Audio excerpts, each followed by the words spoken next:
សន្ទុះប្រាក់ដុល្លារបានកាត់បន្ថយការកើនឡើងនៅដើមសប្តាហ៍នៅក្រោមកម្រិត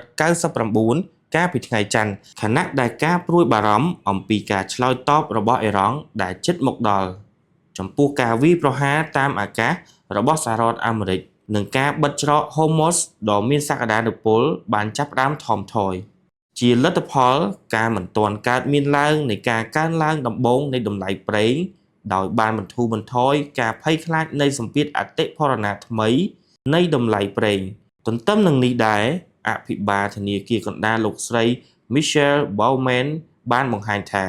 លោកស្រីអាចគាំទ្រការកាត់បន្ថយអត្រាការប្រាក់នៅក្នុងខែកក្កដាប្រសិនបើអតិផរណានៅតែមានដូចគ្នាទៅនឹងមតិយោបល់របស់លោកអភិបាល Christopher Waller គាំទ្រការកាត់បន្ថយអត្រាការប្រាក់ជាការឆ្លើយតបពាណិជ្ជករបានបង្កើនការទាយទុកលើការបន្ធូរបន្ថយរូបិយវត្ថុដែលឥឡូវនេះកំណត់តម្លៃប្រហែល55ពិន្ទុមូលដ្ឋាននៃការកាត់បន្ថយអត្រាការប្រាក់នៅចុងឆ្នាំនេះវិនិយោគិនក៏ផ្ដោតលើគោលនយោបាយរូបិយវត្ថុពាក់កណ្ដាលប្រចាំឆ្នាំរបស់ប្រធាន Fed លោក Jerome Powell នៅពេលខាងមុខនៅចំពោះមុខសភាសម្រាប់ការយល់ដឹងបន្ថែមលើទស្សនវិស័យ Fed នៅលើផ្នែកទិន្នន័យ PMI បានលើសពីការរំពឹងទុកដោយទាំងផ្នែកផលិតកម្មនិងសេវាកម្មបន្តកើនឡើងទោះបីជាសម្ពាធតម្លៃបានបង្ហាញពីសញ្ញានៃការកើនឡើងខ្លាំងក៏ដោយ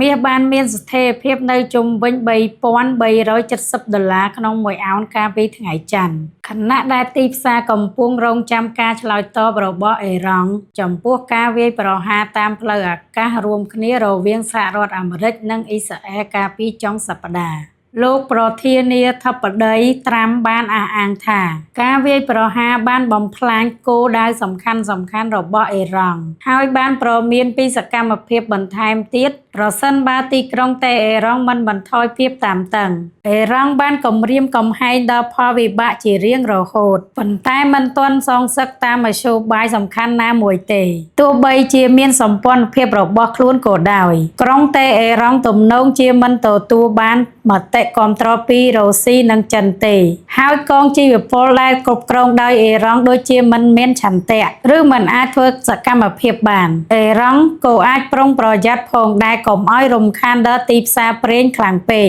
ដោយខ្លាចមានប្រតិកម្មតបតងពីទីក្រុងប៉េកាំងខណៈពេលដែលភាពតានតឹងភូមិសាស្ត្រនយោបាយកើនឡើងជាធម្មតាអ្នកវិនិយោគគាំទ្រមាសជាជម្រកសុវត្ថិភាពតម្លៃគឺបានឡើងនៅជិតកំណត់ត្រាខ្ពស់កាលពីខែមេសារួចទៅហើយ